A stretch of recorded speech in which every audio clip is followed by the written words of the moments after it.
Hello friends, good morning. നമ്മുടെ Kerala TV സീരിയലിലേക്ക് എല്ലാവർക്കും സ്വാഗതം. അങ്ങനത്തെ മഹേഷും ആകാശും കൂടി ഇഷിതയുടെ പേരും പറഞ്ഞ് ഒന്നും രണ്ടും അങ്ങോട്ടും ഇങ്ങോട്ടൊക്കെ പറയാം.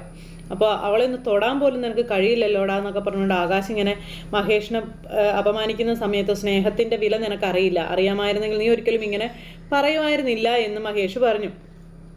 നിന്റെ മനസ്സിൽ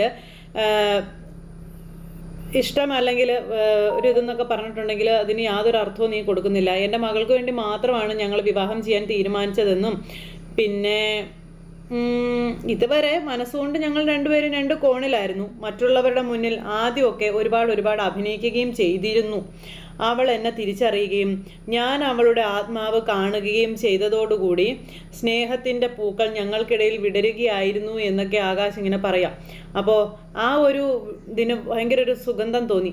ആ ഒരു സുഗന്ധത്തിൻ്റെ പേരാണ് ഇഷ്ടം. ഏറ്റവും മനോഹരമായ വാക്ക്, അതും ഇഷ്ടം മാത്രമാണ്. ഇഷ്ടം ചാലിച്ച് മനസ്സിലെഴുതിയ ആ ഒരു കരാറെ ഞങ്ങളങ്ങ് മായ്ച്ചു കളഞ്ഞു എന്ന് നമ്മുടെ മഹേഷ് പറയാം. ഭൂമിയിൽ ആരും സ്നേഹിക്കാത്തതുപോലെ ഞങ്ങളിപ്പോൾ സ്നേഹിക്കുകയാണെന്നൊക്കെ പറഞ്ഞപ്പോൾ ആകാശം ഇതൊക്കെ ഒരു പുച്ഛം.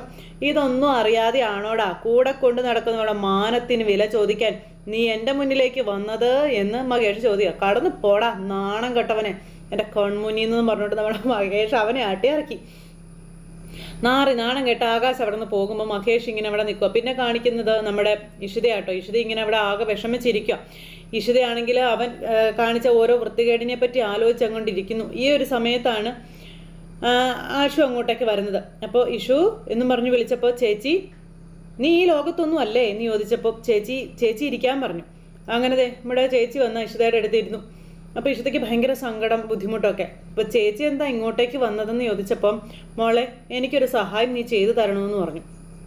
സൂരജിൻ്റെ സ്കൂളിലെ PTA മീറ്റിങ്ങിൽ പങ്കെടുക്കാൻ എനിക്ക് പറ്റത്തില്ല മോളേന്നും അന്ന് ഞങ്ങളുടെ സ്കൂളിൻ്റെ ആനിവേഴ്സറി ആണെന്നുള്ള കാര്യങ്ങളൊക്കെ പറയുക.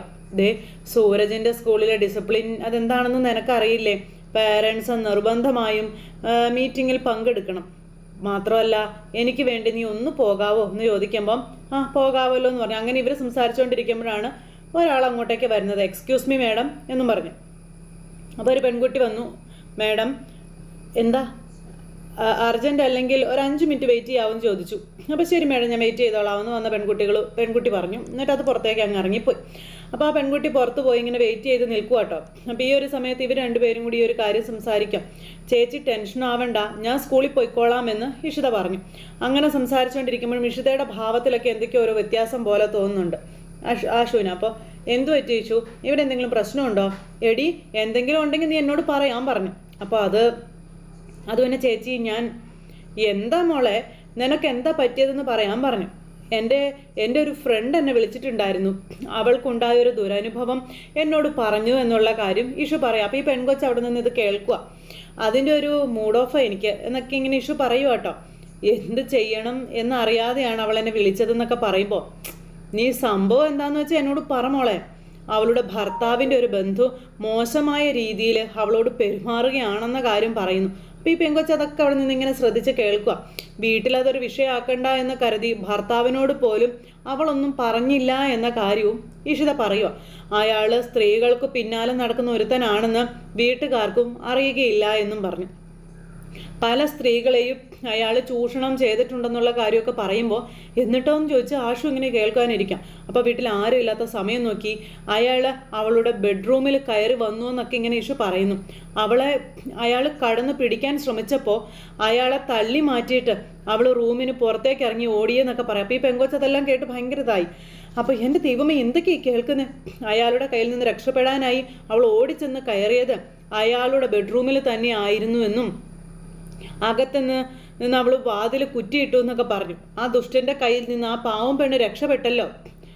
പക്ഷേ അയാൾ റൂം പുറത്തു നിന്ന് ലോക്ക് ചെയ്ത് കളഞ്ഞു എന്നുള്ള കാര്യങ്ങൾ ഇങ്ങനെ പറയുക ഇഷിത. വീട്ടുകാർ വരാൻ വേണ്ടി അയാൾ കാത്തിരുന്നു. അയാളുടെ ഭാര്യ വന്നപ്പോൾ അയാൾ പറഞ്ഞത് എന്താണെന്ന് അറിയാമോ എന്ന് ചോദിക്കുക ഈ ഇഷിത. അവൾ അയാളുടെ റൂമിൽ കയറി ചെന്ന് അയാളെ കീഴടക്കാൻ നോക്കിയെന്നാണെന്ന്. അവളിൽ നിന്നും രക്ഷപ്പെടാനാണത്രേ അയാൾ പുറത്തിറങ്ങി വാതിൽ ലോക്ക് ചെയ്തത്. ഈശ്വര, അയാൾ എന്തൊരു കള്ളനാ എന്ന നേരം ആഷു പറയുക. ഇങ്ങനെയും ചതിയന്മാരൊക്കെ ഉണ്ടോ മോളെ എന്നൊക്കെ ഇങ്ങനെ ചോദിക്കുക. അപ്പോഴത്തേക്ക് ആ പെങ്കൊച്ച് പുറത്തു നിന്ന് എന്തൊക്കെയോ ആലോചിച്ച് കൂട്ടുന്നുണ്ട് കേട്ടോ. ഭർത്താവിൻ്റെ വീട്ടുകാർ അത് വിശ്വസിച്ചെന്നും അവളെ ഒരു കുറ്റക്കാരിയായിട്ടാണ് കാണുന്നതെന്നൊക്കെ പറയൂ കേട്ടോ. കാരണം അയാളുടെ റൂമിലല്ലേ അവളുള്ളത്, അയാൾ പുറത്ത് നിന്ന് ലോക്ക് ചെയ്യുകയും ചെയ്തു എന്നൊക്കെ ഇങ്ങനെ പറയുന്നത് കേട്ടപ്പോൾ കഷ്ടം തന്നെ. മാനം രക്ഷിക്കാനാ ആ പാവം ആദ്യം കണ്ട റൂമിലേക്ക് ഓടിച്ചെന്ന് കയറിയത്. അവളുടെ ഭർത്താവിനെ അവളിത് അറിയിച്ചില്ലേ എന്ന് ചോദിക്കുമ്പം അയാൾ സ്ഥലത്തുണ്ടായിരുന്നില്ല എന്നും ഇതുവരെ അയാൾ തിരിച്ചെത്തിയിട്ടുമില്ല എന്നുള്ള കാര്യങ്ങളൊക്കെ ഇങ്ങനെ പറയുക കേട്ടോ. അപ്പോഴത്തേക്കും ഇഷിത ഭയങ്കര നെർവസായി. അപ്പം ഇതുവരെ അവൾ ഫോണിലൂടെ അവളുടെ ഭർത്താവിന് ഇക്കാര്യം അറിയിച്ചിട്ടില്ല എന്ന് പറയുമ്പം അയാളെ അറിയിക്കാതിരിക്കുന്നതല്ലേ മോളെ തെറ്റ്. വീട്ടുകാർ ഈ വിവരം അയാളോട് പറയില്ലെങ്കിൽ അവളായിട്ട് ഒരു കുടുംബകലഹം ഉണ്ടാക്കണമെന്നാണ് എന്നോട് ചോദിച്ചത് എന്ന് ഇഷിത പറയുമ്പം അറിയിക്കുക തന്നെ വേണം. അതുമാത്രമല്ല പീഡന ശ്രമത്തിന് അയാൾക്കെതിരെ കേസും കൊടുക്കണമെന്നുള്ള കാര്യങ്ങളും നമ്മുടെ ആഷു പറയുക. അപ്പം അങ്ങനെ സംസാരിച്ചിട്ട് അവനെ അകത്താക്കണമെന്നും അല്ലെങ്കിലേ അവൻ ഇനിയും ഇത് തന്നെ തുടരുക തന്നെ ചെയ്യുമെന്നുള്ള കാര്യങ്ങളൊക്കെ നമ്മുടെ ആഷു ഇരുന്ന് പറയുന്നു. ഇതൊക്കെ ആ പെങ്കൊച്ച് അവിടെ നിന്ന് കേൾക്കുവാണ്. അവനെപ്പോലെയുള്ളവരെ വെച്ചുകൊണ്ടിരുന്നാൽ മറ്റു സ്ത്രീകളോടും അവൻ ഇത് തന്നെയാണ് ചെയ്യാൻ പോകുന്നതെന്നൊക്കെ പറഞ്ഞ് വിവരങ്ങളെല്ലാം വിശദമായിട്ട് അതിന് ഇവർ തമ്മിൽ സംസാരിക്കുന്നു. അവൻ വഴിയാധാരമാക്കി എത്രയോ പെൺകുട്ടികൾ ഉണ്ടായിരിക്കും. നമുക്ക് ഭർത്താവിനെ അറിയിക്കാനും പോലീസിന് കംപ്ലൈൻറ്റ് ചെയ്യാനും അവളോട് പറയണം മോളെ എന്നൊക്കെ പറഞ്ഞു. അവൾക്ക് അതിനുള്ള ധൈര്യം നീയായിട്ട് കൊടുക്കണം ഇഷു എന്നൊക്കെ പറഞ്ഞപ്പോൾ പറയാമെന്ന് ഇഷു പറഞ്ഞു. അപ്പോൾ ശരി എന്നാൽ ഞാൻ ഇറങ്ങുകയാണെന്ന് പറഞ്ഞു. അപ്പോൾ നീ വരുന്നുണ്ടോ എന്ന് ചോദിച്ചു. ഇല്ല ചേച്ചി ചെല്ലാൻ പറഞ്ഞു. അങ്ങനെ നമ്മുടെ ഇഷു അവിടെ ഇരിക്കുമ്പം ആ പെൺകുട്ടി അകത്തേക്ക് കയറി ചെന്നു. മേഡം എൻ്റെ പേര് മയൂരി എന്നും പറഞ്ഞ് പരിചയപ്പെടുത്തി. ഞങ്ങൾ പാവങ്ങളാ മേഡം, എൻ്റെ അമ്മ രോഗിയായി കിടപ്പിലാണെന്നൊക്കെയുള്ള കാര്യങ്ങൾ പറയുക. എല്ലാ അസുഖങ്ങളും അമ്മയ്ക്കുണ്ട്, ഹോസ്പിറ്റലിൽ കിടത്തി ചികിത്സിക്കാനുള്ള നിവൃത്തിയൊന്നും ഞങ്ങൾക്കില്ല എന്നൊക്കെ പറഞ്ഞിങ്ങനെ മയൂരി പറയാം. ഈ ഹോസ്പിറ്റലിൽ നിന്ന് പാവപ്പെട്ട കിടപ്പ് രോഗികളെ വീട്ടിൽ വന്ന് കണ്ട് ട്രീറ്റ്മെൻറ്റ് കൊടുക്കുന്നുണ്ട് എന്ന് കേട്ട് വന്നതാണെന്ന് മയൂരി പറഞ്ഞു. റിസപ്ഷനിൽ അന്വേഷിച്ച് ഒരു അപേക്ഷാ ഫോം പൂരിപ്പിച്ച് മേഡത്തിൻ്റെ കയ്യിൽ തരാനായിട്ട് പറഞ്ഞു എന്ന് പറഞ്ഞു. അങ്ങനെ നമ്മുടെ മയൂരി വന്നിരുന്ന് മീഷുവിനോട് കാര്യങ്ങളൊക്കെ പറഞ്ഞു. അപ്പം ഞാനിത് ഫോർവേഡ് ചെയ്തോളാം, അഡ്രസ്സും ഫോൺ നമ്പറൊക്കെ ഉണ്ടല്ലോ അല്ലേ എന്ന് പറഞ്ഞു. ഇവിടെ നിന്ന് വിളിച്ചോളും, പോയിക്കോളാൻ പറഞ്ഞു. അപ്പോൾ അതും പറഞ്ഞതേ ആ പെൺകുട്ടി അവിടെ നിന്ന് ഇറങ്ങാൻ തുടങ്ങുക. ഇറങ്ങിയ സമയത്ത് ആ പെൺകുട്ടി അവിടെ അങ്ങനെ ഇരുന്നു. മേഡത്തിൻ്റെ ചേച്ചിയാണോ ഇപ്പോൾ ഇവിടുന്ന് പോയതെന്ന് മയൂരി ചോദിച്ചു. അപ്പോൾ അതേന്ന് പറഞ്ഞു. മേഡം അതെ, കൂട്ടുകാരുടെ അനുഭവം ചേച്ചിയോട് പറയുന്നത് കേട്ടു എന്ന് ഈ മയൂരി പറയുവാട്ടോ. ഞാനും ഒരുത്തൻ്റെ വലയിൽ പെട്ടുപോയതാണെന്ന് മയൂരി പറയുവാട്ടോ. പിന്നെ എന്നെ വിവാഹം കഴിക്കാം, കുടുംബം രക്ഷിക്കാം എന്നൊക്കെ വാഗ്ദാനം ചെയ്ത് അയാൾ എന്നെ പറ്റിച്ചു എന്ന് ഈ പെങ്കൊച്ച് പറയൂ കേട്ടോ.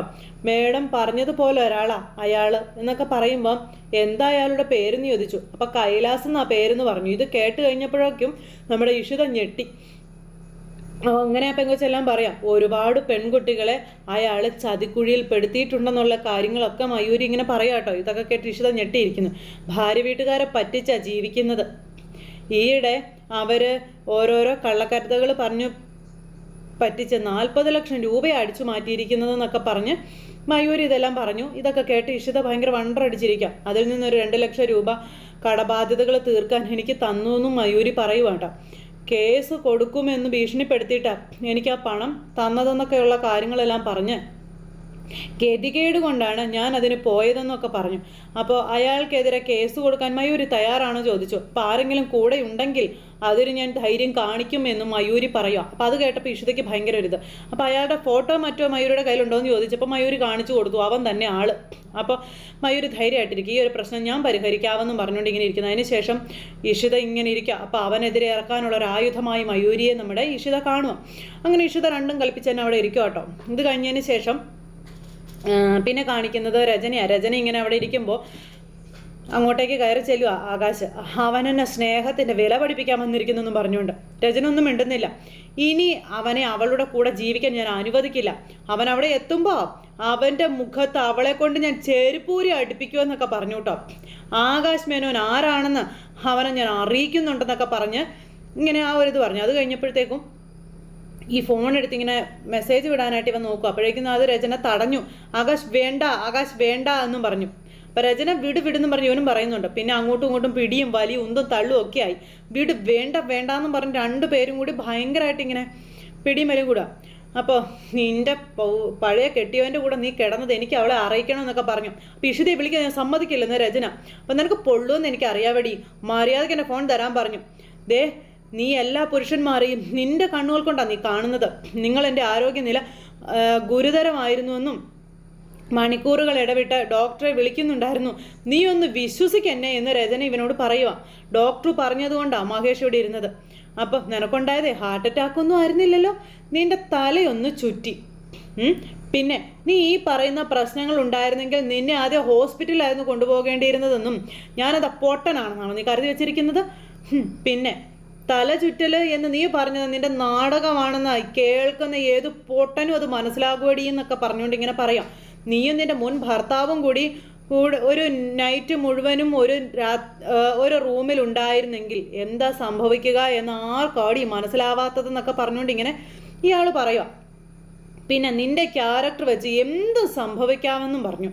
നീ അവന് വെള്ള പൂശാൻ ശ്രമിക്കുന്നത് മനസ്സിലാക്കാൻ എനിക്ക് കഴിവില്ലെന്ന് നീ കരുതിയോ? ആകാശ്, നീ പരിധി വിട്ടാ സംസാരിക്കുന്നത്.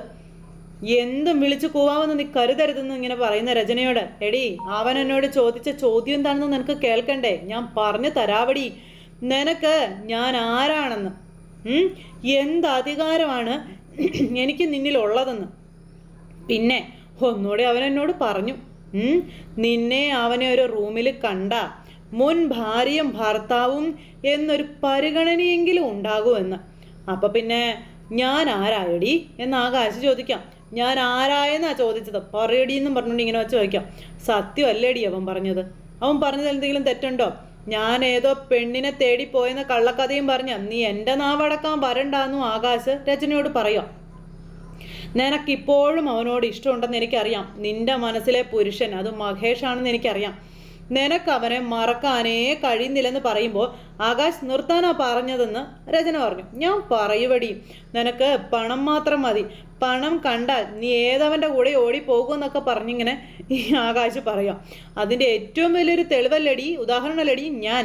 2 കുട്ടികളുണ്ടായിട്ടും നീ പുഷ്പം പോലെ ചാടിങ്ങ് പോകുന്നില്ലെന്ന് പറഞ്ഞപ്പോഴത്തേക്കും നമ്മുടെ രചന അടിക്കാനായിട്ട് ഇവൻ്റെ നേരെ കൈ ഒങ്ങി ഇവൻ രചനയുടെ കൈക്ക് കയറി പിടിച്ചു. അങ്ങനെ കൈക്ക് കയറി പിടിച്ച് ഇവക്കടെ കൈയും തട്ടി മാറ്റി അങ്ങനെ നിൽക്കുക. പെണ്ണിൻ്റെ അഭിമാനത്തിന് വില കൽപ്പിക്കാത്തവനാ നീ. നിന്നെ വിശ്വസിച്ച എനിക്ക് ഇത് തന്നെ വരണമെന്നൊക്കെ രചന ഇവനോട് പറയാം. ദേ ഇത് നീ പിടിക്കാൻ പറഞ്ഞു, ആരെയാന്ന് വെച്ചാൽ നീ വിളിക്കണമെന്നും പറഞ്ഞുകൊണ്ട് ഇങ്ങനെ പറയുക. എല്ലാം ഉപേക്ഷിച്ച് നിന്റെ കൂടെ വന്നവളെ തള്ളി പറയാനാണെങ്കിൽ വിളിക്കണോ എന്നും പറഞ്ഞുകൊണ്ട് രചന ദേഷ്യപ്പെട്ടു.